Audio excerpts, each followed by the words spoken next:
अस्सलाम वालेकुम। Urdu O level course number 32482 के साथ कराचियास अकेडमी से मैं हूं आपकी टीचर अमरीन मुजम्मिल। पिछले 2 लेक्चर्स में हमने इम्तिहानी पर्चेज़ात को हल करने के हवाले से क्लासेस का आगाज़ किया है, जिसके लिए मैंने आपको जो पिछले 2 लेक्चर्स में पर्चा हल करवाया था वो था मई और जून 2020 का पर्चा। इस हवाले से जो मैंने आपको लेक्चर के पार्ट 1 में 3 सवाल हल करने सिखाए थे वो 5 नंबर के सवालात थे, जिसमें मैंने आपको मुहावरों से जुमले बनाना, फ़ेल को तब्दील करना और इसके अलावा खाली जगहों को पुर करना सिखाया था। उर्दू लेवल के हल पर्चेज़ात के हवाले से जो मैंने दूसरा लेक्चर आप लोगों को दिया उसमें मैंने आपको इबारात को पढ़कर सवालात के जवाबात मालूम करना समझाया था और ये बताया था कि ये सवाल जो दिए जाते हैं इनमें से एक सवाल 15 नंबर का या 15 मार्क्स का होता है और 2 पैसेज दिए जाते हैं। आज इस हवाले से मैं आपको तीसरा लेक्चर दे रही हूँ, जिसमें मैं एक और बहुत ज़रूरी सवाल हल करना आपको सिखाऊंगी, जो है खुलासे के हवाले से। ये सवाल इम्तिहानी पर्चाजात में 10 नंबर का सवाल होता है और इस सवाल को किस तरह से हल किया जा सकता है, इसके लिए आपने मेरी इस पूरी लेक्चर की वीडियो को अच्छे तरीके से देखना है। इसके अलावा खुलासे के हवाले से मेरा एक लेक्चर कराचियास अकेडमी के यूट्यूब चैनल पर मौजूद है, आप वहां पर जाकर उसे अच्छी तरह से समझ के भी जान सकते हैं कि खुलासा किस तरह से लिखा जा सकता है।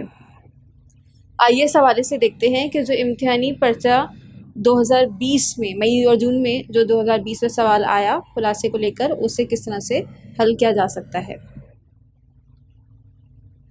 स्क्रीन पे आप देख रहे हैं कि सवाल मौजूद होगा, समरी आपने देनी होगी और उसके 10 मार्क्स होंगे। सवाल आपको दिया गया है, मुंदरजा झेल इबारत को पढ़ने के बाद दिए गए इशारों की मदद से 100 अल्फाज का खुलासा जहाँ तक मुमकिन हो अपने अल्फाज में लिखिए। इम्तिहानी पर्चे में इस हवाले से जो बहुत अहम बात है जिससे आप लोगों को बहुत आसानी हो सकती है वो ये कि सवाल में आपको इशारे दे दिए जाएंगे और इशारे देने का मकसद ये है कि आपने जो खुलासा लिखना है वो 100 अल्फाज तक महदूद होना चाहिए और उन 100 अल्फाज में आपने उन इशारों के बारे में ही बयान करना है। अगर इशारे नहीं दिए जाएंगे तो बुनियादी तौर पर आप खुलासा लिखते लिखते तफसील में चले जाएंगे और वो फिर 100 अल्फाज की जो हद आपको दी गई है उससे तजावुज़ कर जाएगा। तो इससे बचने के लिए जो बहुत अच्छी बात है जो आपको पर्चे में दी जाती है वो ये कि मखसूस इशारे दे दिए जाते हैं और आपने कोशिश करनी है कि आपका खुलासा उन्हीं इशारों को कवर करे और उन्हीं इशारों के मुतालिक आपका खुलासा बयान किया जाए। जैसे कि आप देख सकते हैं, दी गई इबारत को पढ़ के इशारों की मदद से तकरीबन 100 अल्फाज का खुलासा जहाँ तक मुमकिन हो अपने अल्फाज में लिखिए, ये सवाल है। और इसके बाद आपको इस तरह से 4 से 5 इशारे दे दिए जाएंगे। जैसे इस सवाल में जो इशारे दिए गए हैं वो है कदीम चीन में इस्तेमाल, मौजूदा अकायद, पंजाब में अहमियत, हादसात के असबाब, हिफाजती इक़दामात।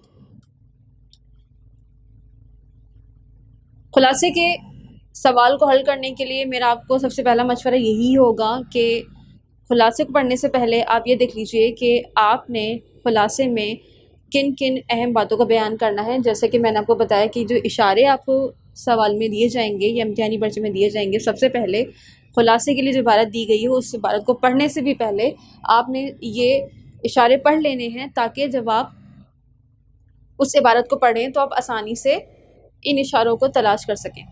तो आइए इन इशारों की मदद से देखते हैं कि इबारत में कहाँ कहाँ तफसील दी गई है। हमें याद रखना है कि हमें किन इशारों को तलाश करना है। कदीम चीन में इस्तेमाल, मौजूदा अकायद, पंजाब में अहमियत, हादसात के असबाब और हिफाजती इक़दामात। पतंगबाजी ऐसा शुगल है जो तकरीबन दुनिया के तमाम ममालिक में पाया जाता है। हाँ, मुख्तलिफ जगहों पर उसके अंदाज ज़रूर मुख्तलिफ हैं। कई मुल्कों में पतंगबाजी के मुकाबले और त्यौहार हर साल मुनक्किद होते हैं जिनमें लोग जोशो खरोश से हिस्सा लेते हैं। पतंगबाजी के कदीम तरीन तहरीरी हवाले ज़माने क़ब्ल मसीह की चीनी तारीख़ में मिलते हैं। जैसा को आपको अंदाज़ा हो रहा होगा कि तीसरी सतर के अंदर जो है इन्होंने चीन के हवाले से यहाँ बताना शुरू कर दिया है। तो हमारा जो पहला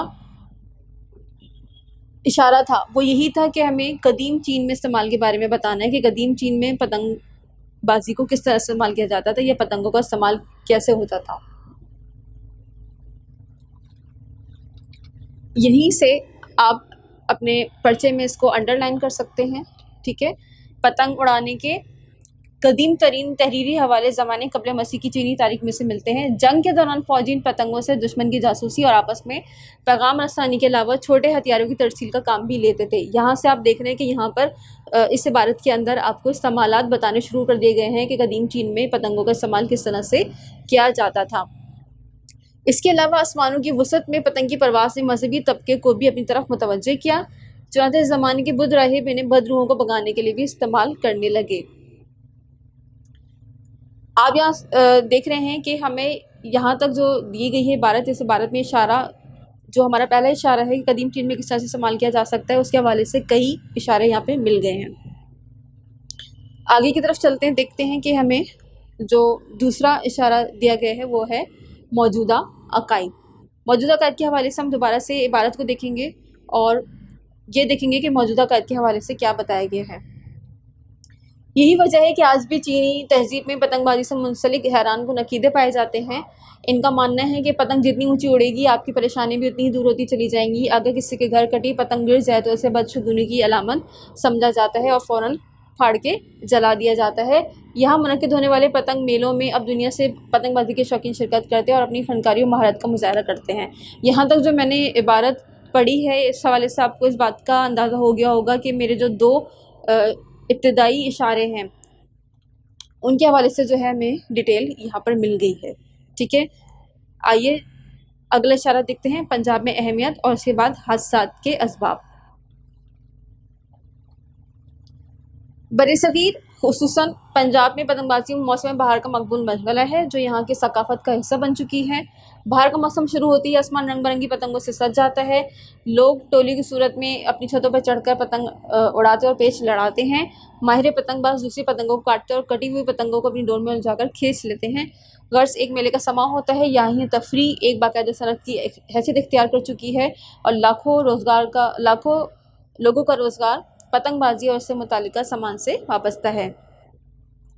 जैसे कि हमें जो तीसरा इशारा दिया गया है वो पंजाब में अहमियत के हवाले से है, तो आप ये देख सकते हैं कि इस सतर से जो इब्तिदा हो रही है वो पंजाब में अहमियत के हवाले से इब्तिदा हो रही है। तो यहीं से फिर हम इसकी डिटेल लेंगे और वहाँ पे समरी में मेंशन करेंगे। ठीक है, इसके बाद हम देख लेते हैं कि अगला इशारा क्या दिया गया है। पंजाब में अहमियत के बाद हादसात के क्या असबाब हैं। आजकल कुछ खतरनाक और गैर कानूनी तरीकों के इस्तेमाल की वजह से इस मसले को बहुत सी पाबंदियों का सामना है, जिससे बाहर के मौसम की रौनकें मान पड़ गई हैं। पतंगबाज एक दूसरे पर सबकत ले जाने के जोश में डोर या मांझे को शीशे के सफ़ूफ के ज़रिए ज़्यादा से ज़्यादा तेज़ धार बनाते हैं ताकि मुकाबले का पेश रखते ही हरीफ की पतंग काट दी जाए। चंद लोग इस मकसद के लिए धाती तार भी इस्तेमाल करते हैं जो बिजली के तारों से छू जाने की सूरत में हादसात का बाइस बनती है। कटी हुई पतंगों की तेज़ धार डोर सड़कों पर गिरकर राहगीरों खुसूसन मोटरसाइकिल सवारों के लिए ख़तरनाक साबित हो सकती है। तो यहाँ पर आप देख रहे हैं कि जो हमारा अगला इशारा था हादसात के असबाब, तो हादसात के हवाले से बताया गया है कि डोर या मांझे को जो शीशे के सफ़ के ज़रिए तेज़ बनाया जाता है तो उसकी वजह से धाती तार इस्तेमाल किया जाता है और धाती तार के बिजली के तारों से छू जाने की सूरत में हादसात हो जाते हैं। आइए आखिरी इशारे की तरफ भी देख लेते हैं। आखिरी इशारे में बताया गया है कि हमें हिफाजती इक़दाम के हवाले से खुलासे में बयान करना होगा। हर खेल के कुछ कवायद और ज़वाबित होते हैं। खिलाड़ी और इंतज़ामिया के लिए ज़रूरी होता है कि इन कवायद और ज़वाबित पर सख्ती से अमल किया और करवाया जाए। अगर पतंगबाजी के बाकायदा असूल और ज़वाबित बना दिए जाएँ और इन पर अमल को यकीनी बनाया जाए तो इससे हम बच सकते हैं। मसलन क्या हिफाजती इक़दाम हो सकते हैं। डोर की हद पैमाइश मुकर्रर करना, धाती डोर के इस्तेमाल की सख्ती से रोकथाम। इसके अलावा सकाफ़ती खेल को महफूज बनाकर बाहर की रौनकों को बहाल किया जा सकता है। इसके अलावा छतों के बजाय पार्कों और खुले मैदानों में पतंगबाजी के मुकाबले मुनक्किद किए जाने चाहिए ताकि हादसात ना हों। इबारत और इशारों को तफसील से पढ़ने का मेरा जो मकसद था वो यही था कि आप ये समझ सकें कि जो भी आपको खुलासा लिखना है वो खुलासा इन इशारों को देखते ही भी लिखना है। यहाँ पर हमें एक और बात का ख्याल रखना होगा कि हमने इबारत के ज़रिए ये जानने की कोशिश की है कि हमें क्या तफसील मुहैया की गई है, लेकिन हम हर तफसील ख़ुलासे में नहीं लिखेंगे, क्योंकि हमें ख़ुलासे में इस बात का ख्याल रखना है कि हमें अल्फाज की एक हद दे दी गई है और उस मतूबा हद के अंदर रहते हुए ही हमें अपने ख़ुलासे को लिखना है। आइए देखते हैं कि जो हमने तफसील पढ़ी थी उसको लेकर हमने किस तरह से पाँचों इशारों को इस्तेमाल किया है और उसके हवाले से ख़ुलासे में बयान किया है। आप ये देख सकते हैं कि जो आपकी इबारत दी गई थी वो काफ़ी तफसील में थी, लेकिन ख़ुलासा जो लिखा गया है वो अल्फाज की जो हद दी गई थी उसी को जहन में रखते हुए लिखा गया है। पहला हमारा इशारा था कदीम चीन में इस्तेमाल। पतंगबाजी के कदीमी हवाले कबल मसीह की चीनी तारीख से मिलते हैं। दौरान जंग फौजी पतंगों के जरिए पैगाम रसानी, जासूसी और हथियारों की तरसील करते थे। दूसरा हमारा जो इशारा था वो था मौजूदा अकायद। पतंगबाजी से मुतालिक मौजूदा चीनी अकायद बड़े हैरान कुन हैं। मसलन पतंग की उड़ान से परेशानी को ख़त्म होना, कटी पतंग का घर में गिर जाना बशगुनी समझा जाता है। तीसरा जो हमारा इशारा था वो था पंजाब में अहमियत। पंजाब में पतंगबाजी एक मशगल और सकाफत का हिस्सा है। पतंगबाजी एक सनत की हैसियत रखती है जिससे लाखों लोगों का रोज़गार वाबस्ता है। हादसे के असबाब या हादसात के असबाब, ये हमारा जो था अगला इशारा था। इसी के हवाले से आगे लिखा गया है, गिरती हुई पतंगों की तेज़ धार सड़कों पर गिरकर राहगीरों खुसूसन मोटरसाइकिल सवारों के लिए ख़तरनाक साबित हो सकती है। इसके अलावा बिजली के तारों से टकराकर हादसात का सबब बनती है। हम हिफाजती इक़दाम क्या ले सकते हैं, ये हमारा आखिरी इशारा था। हिफाजती इक़दाम जो हम ले सकते हैं वो भी यहाँ पे बता दिया गया है कि डोर की हद पैमाइश मुकर्रर करके धाती डोर के इस्तेमाल की सख्ती से रोकथाम और पार्कों और खुले मैदानों में पतंगबाजी के मुकाबलों का इनेकाद करके इन हादसा से बचा जा सकता है। इस खुलासे के ज़रिए आपको इस बात का अंदाज़ा हुआ होगा कि भारत में मौजूद हर तफसील को खुलासे में हम बयान नहीं करते, क्योंकि हमें एक अल्फाज की मुकर्ररा हद के अंदर रहते हुए ही खुलासा लिखना होता है। लेकिन हमें इस बात को ज़रूर मद्देनज़र रखना है कि जो इशारे हमें दिए जाएं वो सारे इशारे हम अपने खुलासे में कवर कर रहे हों और वो सारे इशारे उसमें मौजूद हों। अगर कोई इशारा आपसे मिस हो जाता है या आप उस इशारे के बारे में नहीं लिख पाते तो वहाँ पे फिर आपके मार्क्स डिडक्ट होने के या मार्क्स कम होने के चांसेस बढ़ जाएंगे। उम्मीद है आपको आज का मेरा लेक्चर समझ में आया होगा। खुलासे के हवाले से कराची अकेडमी के यूट्यूब चैनल पर मेरी एक और लेक्चर की वीडियो भी मौजूद है, तो आपको उससे भी बहुत ज़्यादा फ़ायदा होगा। इसके अलावा मैं ये चाहूँगी कि अगर आपके इम्तिहानी पत्राजात से लेकर या इम्तिहानी पत्राजात से मुताल्लिक़ कुछ सवाल हैं, कोई बात आपको समझ में नहीं आई है या किसी एक सवाल को लेकर आप मुझसे मज़ीद जानना चाहते हैं, सीखना चाहते हैं, समझना चाहते हैं, तो मुझे ज़रूर बताइए। मुझे आपकी मुफीद आरा का इंतज़ार रहेगा। इंशाल्लाह अगले लेक्चर में मैं आपको एक और इम्तिहानी पर्चेज़ात को या एक और इम्तिहानी पर्चे को हल करना समझाऊँगी। जब तक के लिए अल्लाह हाफ़िज़, शुक्रिया।